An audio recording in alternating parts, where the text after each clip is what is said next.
I hope you can hear me okay. I am on my way to the Darien Gap in Panama and trying not to get in a wreck. Happy Monday to you. I want to talk about it's 100 days today of the war in Israel. And so let me see if I can get around this guy. We'll talk about that. You have to forgive me the shakiness of the camera.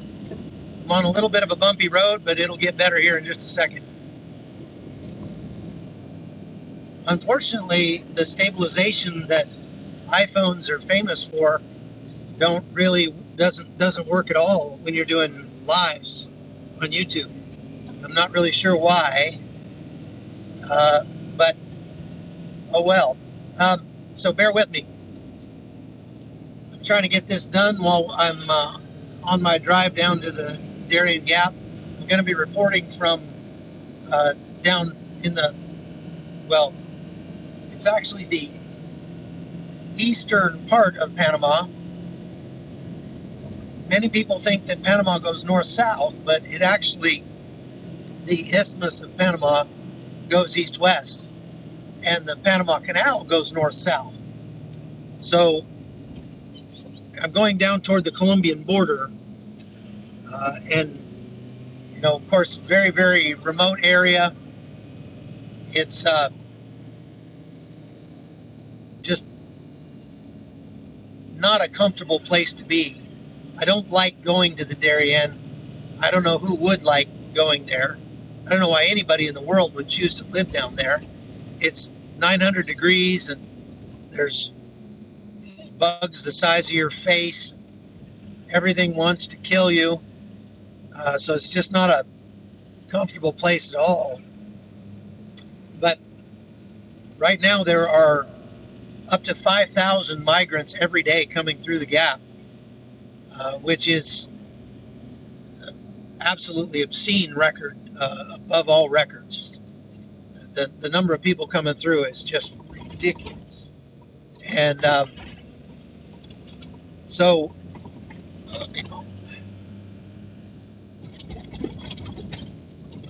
it's about a 3-hour drive down there from my house, and we're taking a group of people down there who want to see for themselves the scale of the problem.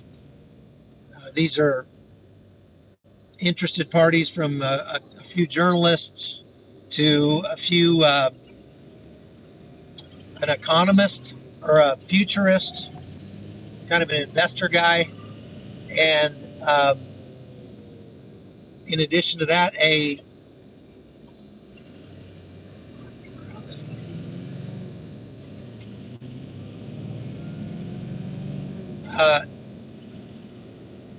there's a bio, some kind of biologist, something like that. So it'll be an interesting group for sure.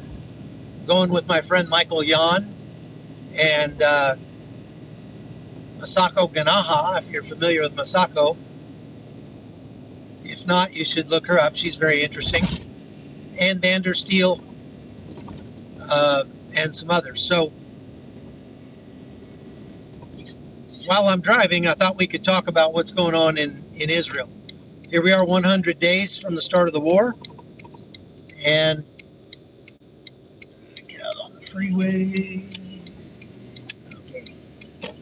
Ought to be a little smoother now.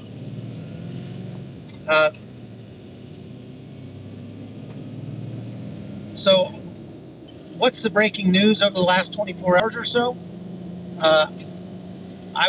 There's a question. Look, you're going to have to forgive me. I'm not going to be able to read questions while I'm driving here. I'll kill myself. But so just bear with me. I'm not going to take questions because it's just not safe.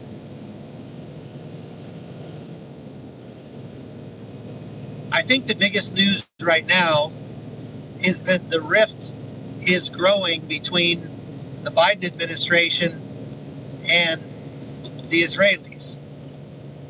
The Biden administration has been sending an envoy to Israel at least once a week to pressure Israel, essentially to lose the war, because the chances of them actually obtaining their objectives of, wiping out Hamas, and even going further than that, creating conditions for a peaceful end state between Israel and the Palestinians, that's already a very tall order. I mean, that's a very, very difficult thing. And it's pretty iffy whether or not the Israelis could do it, even with the world's support. But the United States has been pushing Israel with increasing severity to back off on those goals and to basically just try to, I don't know, claim mission accomplished and pull in Afghanistan. They want them to pull in Afghanistan. They want them to declare the war over before the enemy is finished fighting. And I think it's very important to point out that the enemy is not finished fighting. The Israelis are still in heavy combat. Hamas has claimed more than 65 attacks on Israeli soldiers in the last couple of days. And so that's you can't, the war's not over until it's over. It's not over until the enemy's done fighting. And if you just try to unilaterally declare that it's over, well, that's called losing. That's called capitulating. I guarantee you, if Israel was to take the United States advice and do what they're pressuring them to do, Hamas would immediately declare victory and Israel would lose. They would lose with their own voters. They've already, become sort of a pariah in some sense across the globe. They still have support in the United States, but they did a poll recently and asked Americans if Israel can keep up the fight against Hamas until they beat Hamas, or if they should stop now and have a ceasefire. Well, only 37% of Americans said that Israel should continue fighting until they defeat, that Israel needs to continue to fight. And that's a shame. Now, only, I think, 31% of Americans said that Israel should immediately declare a ceasefire, and the rest of the people said they didn't have any opinion, or express no opinion. But still, that means only 37% of Americans actually still support Israel on this, Israel's goals on this, which is simply to make their country safe. And apparently there was the last phone call that Joe Biden had with Netanyahu. I mean, at the beginning of the war, they were talking every day. For the first couple of months of the war, Joe Biden and Bibi Netanyahu were speaking every day on the phone. And apparently they have not had a call I think this last call was, I don't know, it's been some time ago now, but it did not go well. And according to the transcript of the call, Joe Biden essentially hung up on Netanyahu and said, "This conversation is over," quote. So Joe Biden said, "This conversation's over," and hung up the phone. That doesn't bode well for the relations between our two countries, especially as it pertains to support going forward in this war. Now, just a second.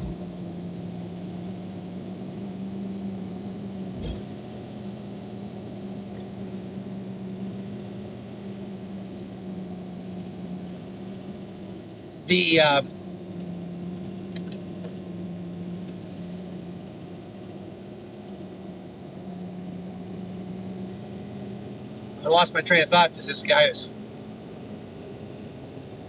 putting on his flashers for some reason.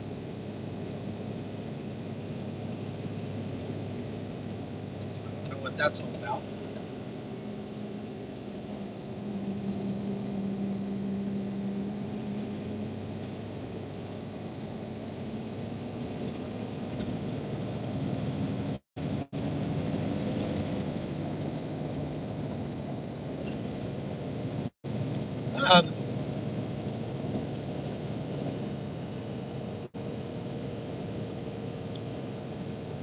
Joe Biden is, like I say, pushing Israel to do things that are not in Israel's best interest.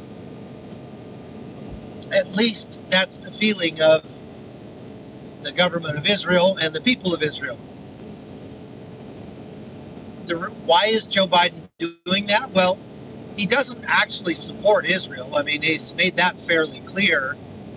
His administration, along with the Obama administration, were the Obama administration and this one have been very unfriendly to Israel in many ways, and have shown that they support the Palestinians and Iran as much or more as they support anything in Israel. Now, they put on a show of supporting Israel because they've got a lot of wealthy Jewish Democrat donors. One would imagine that they have quite a few less wealthy Democrat Jewish donors now, because I can't imagine anybody who loves Israel is going to support the Biden administration with their money. But it is an election year, and so the Biden administration is reading the tea leaves here and is realizing, figuring out that they have more constituents who support Palestine than they have who support Israel in sheer numbers of voters. Now, when it comes to donors, that may not be the case, but in terms of voters, that's absolutely the case. One interesting side note, that there is a lot of international money that is affecting this process. If you think there isn't any way for, say, wealthy Russian donors, or wealthy Russians, or wealthy Chinese, or wealthy Saudis or something like that, to get their money into Democratic coffers, to try to impact the election, you'd be wrong. It's fairly easy for foreign entities to support one candidate or another, and they do it all the time.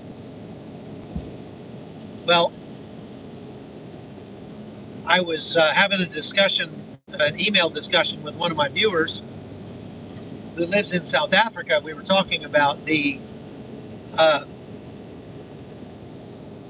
this court case that's been brought against Israel in the International Court of Justice that is accusing them of genocide.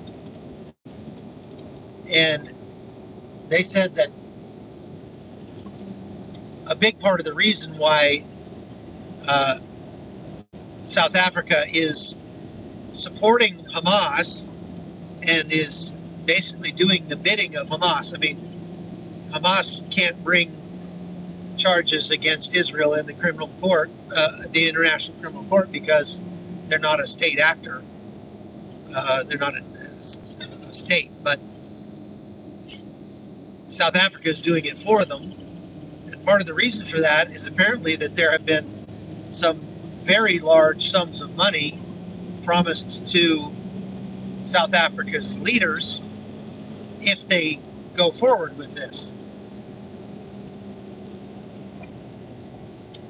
So you can imagine similar things happening here in the United States. You can, I just read an article yesterday where local news station has tracked down and has gotten proof that there are foreign funded organizations in the United States who are hiring paid actors to go and protest in front of the White House and elsewhere for, a couple $100 a day. They're hiring many of these protesters. And that was fairly obvious to anybody who's spent a lot of time at protests like I have, because one thing you'll notice when you see these protests in the United States, we'll talk about a big one that happened night before last. What you'll notice is that the signage, it is very often highly produced and standardized, meaning that somebody paid a lot of money to go have big placards made with the messages they wanted getting out, and then brought those to the protest and hand them out for free to the people that are protesting.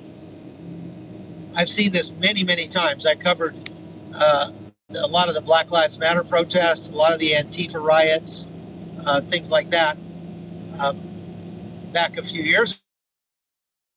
And getting off the bus and being handed their signs, and all of them are cookie cutter. What that tells you is that there's big money behind this. And this local station in the United States went to one of the protests, tracked down, talked to the people who were there, found out that many of them were being paid to be there and had been hired. And then they went and found the ads that were taken out, advertising for these people, found the organization that was funding it, and as it turns out, that organization is getting millions of dollars off. So it was a tiny organization, a grassroots thing. It had to do with like LGBTQ rights or something, and it all of a sudden balloons into this gigantic pro-Palestinian organization with, millions of dollars in its coffers, and you go like, how did they all of a sudden get so much money?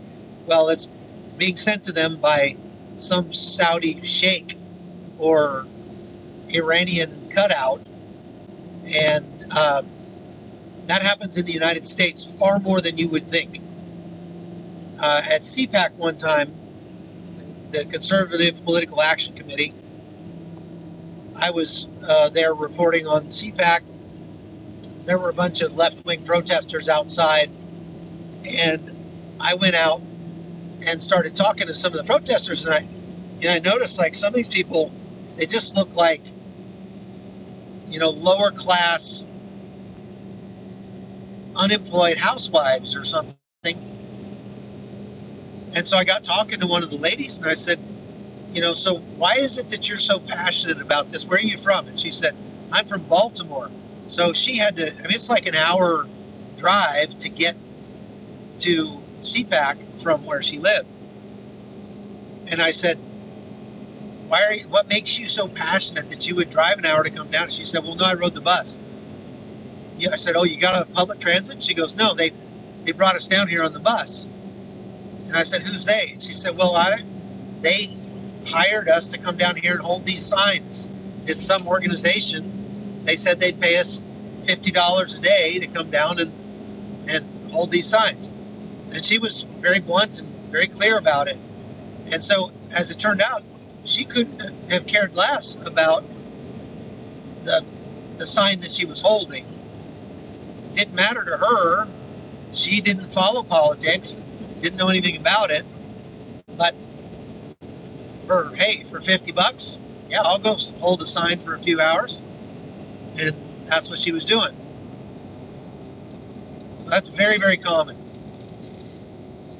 Now, we saw this protest happen night before last in front of the White House.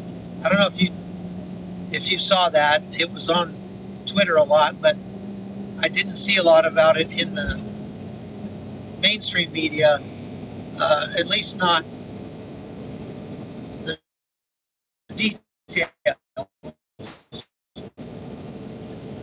And the details are that these protesters attacked the fence around the White House. Now, ever since Donald Trump was president, the White House has basically had multi-layers of fencing around it. It's actually pretty sad, to tell you the truth.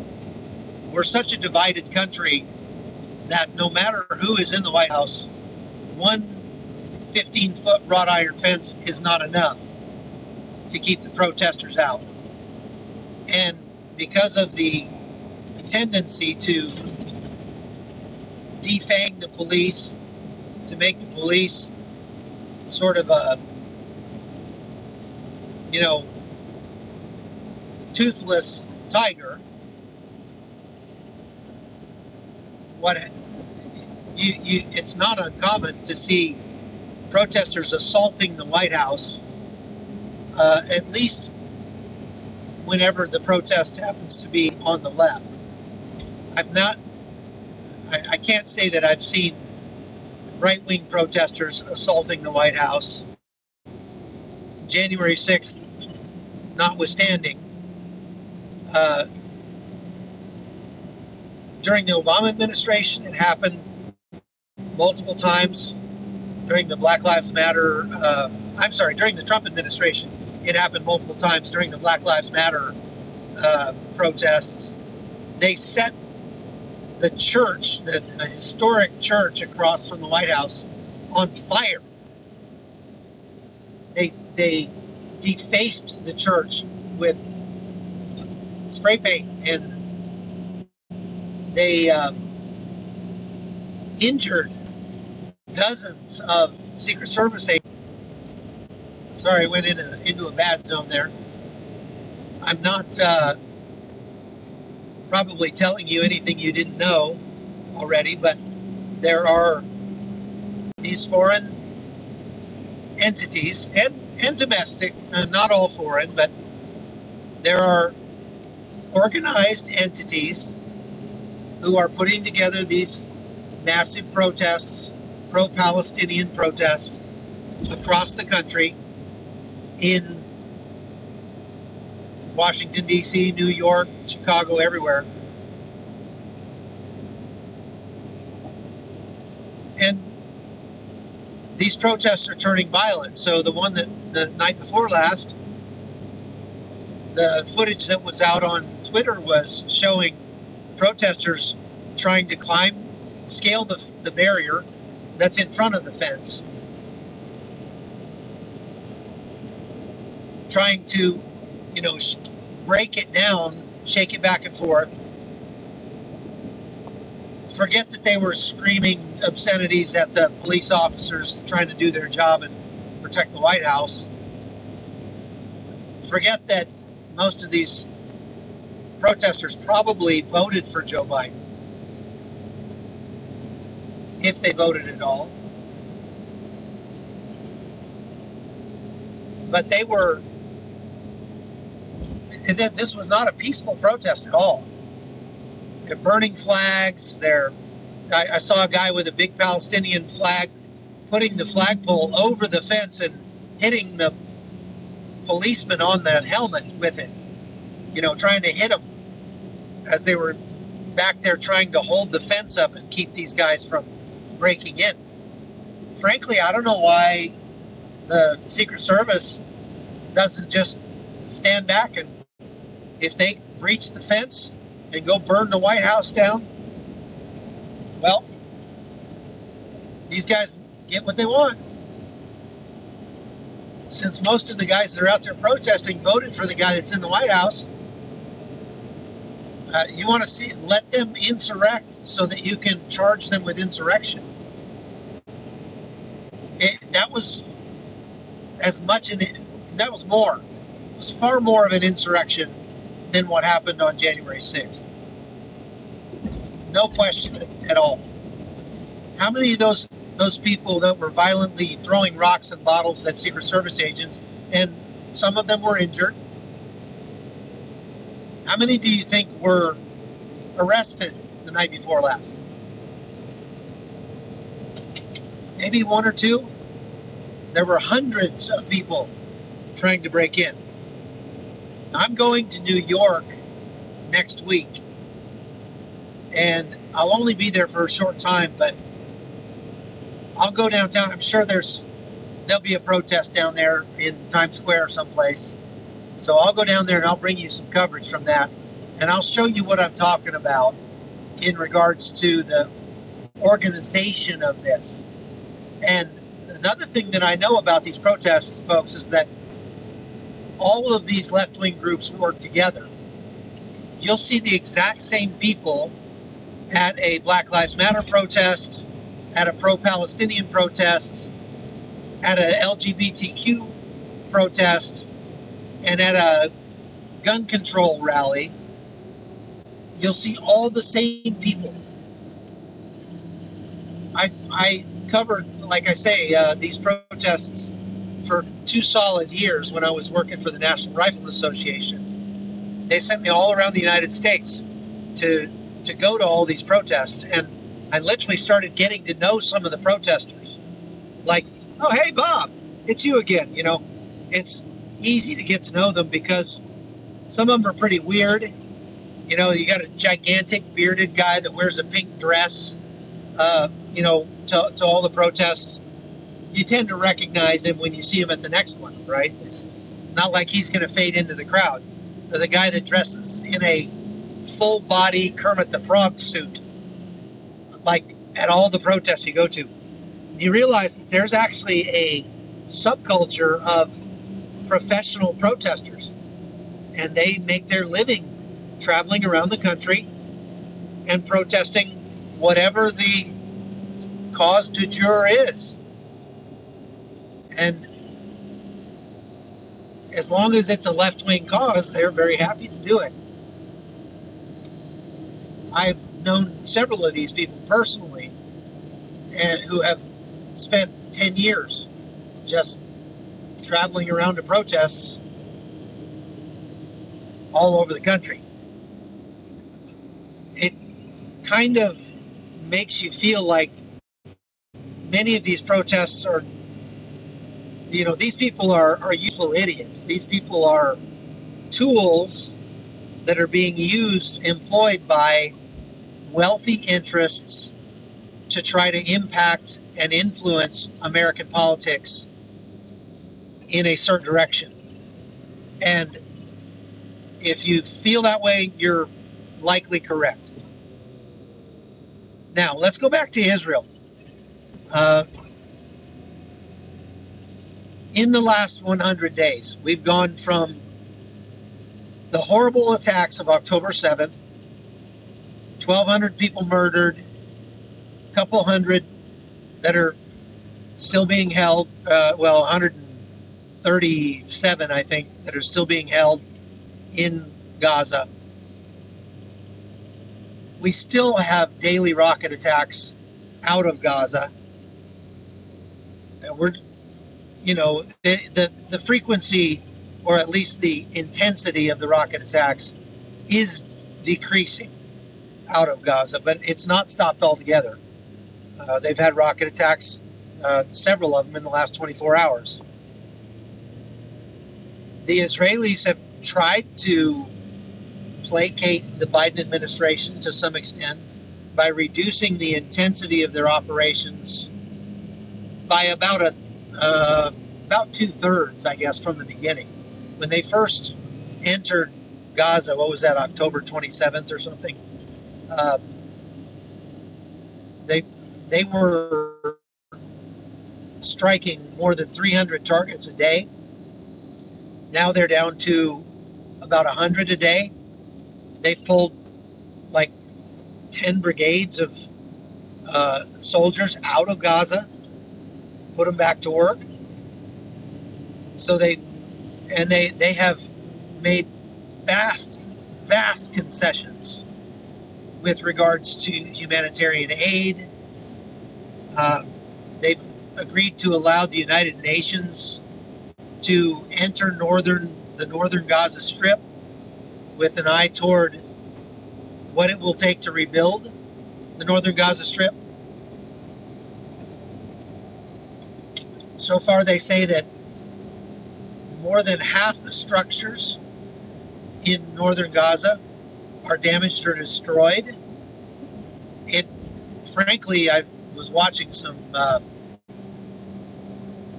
footage the other day of a drone that was flying over northern Gaza, some drone footage somebody put up, and it looks like far more than half the buildings are destroyed. It looks like all the buildings are destroyed. It's without a doubt. I mean, you cannot, there's no way that northern Gaza, within a few miles of the northern border, is going to be inhabitable after this is over. There's just no way. Everything is destroyed. It's rubble. It's just a giant pile of rubble. In Khan Yunis, believe it or not, there are still, even though there's heavy combat happening in Khan Yunis, it's large enough. There are still places where there are markets open, and there are people going about, pushing their babies around in strollers, and they're, these people are able to go shopping and find what they need. It's crowded because everybody is crowded into the south, and so look, it is a humanitarian disaster of epic proportions in Gaza, and I think it would be disingenuous to pretend that it's not. But